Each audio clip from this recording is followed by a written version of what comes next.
எடுத்து போட்டிருக்கா. யாம்ட்டி உங்க 2 பேர்த்துக்கும் நீக்கம்பா எடுக்கு. சும்மா என்ன வேலை செய்ய விடாம எம்மா கொம்மான்னு கூப்பிட்டு கிடக்குறிய. எம்மா எல்லா ட்ரெஸ்ஸுமே நீ 2 பேர்த்துக்கும் போட தானமா வாங்கி தந்தா? அப்படி ஒன்றும் கிடையாது. எனக்கு துணியை நீ போடக்கூடாது டி. நான் போடுவேன். இது அம்மா 2 பேரும் போடுறதுக்கு வாங்கி தந்தது பாட்டி. தங்கச்சி தானே மோளை போடட்டு. உனக்கு நான் புது துணி எடுத்து தரேன் என்ன?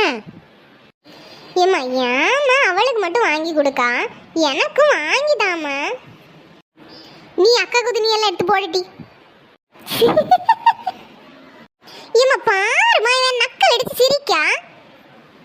2 பேர்த்துக்கு 2 பீரோ நிறைய துணி இருக்கு. யாருக்கு கொடுக்கதான் வச்சிருக்காளுவன்னு தெரியல. வாயாம ஒரு துணி கிடந்து அடி வைக்காளுவம்மா. நீ அக்காளுக்கு சின்னதான துணியெல்லாம் எடுத்து போடட்டி. எப்ப பார்த்தாலும் அவளுக்கு துணியே எடுத்து போடுங்க. எப்ப பார்த்தாலும் நான் மட்டும் அவ யூஸ் பண்ணிட்டு வைக்க எல்லா பொருளையும் நான் யூஸ் பண்ணணும், அவளுக்கு மட்டும் புதுசு வாங்கி கொடுப்பியோ? அக்காளுக்கு துணியை போட்டா ஒன்றும் குறைஞ்சிட மாட்டா என்ன? இனி அக்காளுக்கு கல்யாணம் ஆகும், நான் எனக்கு கல்யாணம் பண்ணுவேங்கன்னு சொல்லுவேன். அப்ப நீ அக்காக்கு மாப்பிள்ளையே கட்டிக்கன்னு சொல்லுவியோ?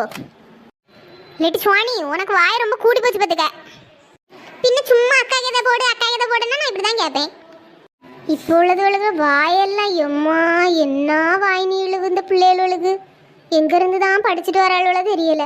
பள்ளிக்கூடத்தில் உங்களுக்கு இப்படி தான் சொல்லி தராவளட்டி. நீ எப்பவும் மூத்த பிள்ளைக்கு தான் எல்லாம் வாங்கி கொடுக்கா. என்ன எதுக்கு பெத்தானியே எனக்கு தெரியல. எனக்கு என்னைக்கு அதான் வாங்கி தந்திருக்கேன். எப்பவும் அவளுக்கு அதை போடனா என்ன? நீ 2 பேரும் அடி போட்டு சாவுங்க.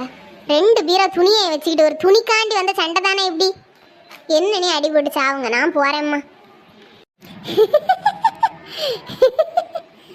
எனக்கு புது துணி கிடைக்குமே, ஜாலி ஜாலி. நெட்டி சிரிக்காத, ஓடி பேரு. நானே கடுப்புல இருக்கேன், கடுப்பேத்தாம ஓடி பேரு. வா தங்கச்சி, நான் உனக்கு என் துணியெல்லாம் எடுத்து தாரேன், கோபப்படாதடி. இட்டி நக்கல் அடிக்காம போ, அடிச்சு விடுவேன். நக்கல் அடிப்பேன், என்னட்டி பண்ணுவேன்? எம்மா நக்கல் அடிப்பியா என்ன? பேர் பத்துக்க மறுவாதியா. இன்னும் இந்த மாதிரி இன்ட்ரெஸ்டிங்கான நிறைய வீடியோஸ் பார்க்குறதுக்கு ஹாய் மக்காஸ் சேனலை சப்ஸ்கிரைப் பண்ணி வச்சுக்கோங்க. உங்கள் வீட்டில் இந்த மாதிரி அக்கா தங்கச்சிக்குள்ளே சண்டை வந்திருக்கா? கமெண்ட் பண்ணிட்டு போங்க.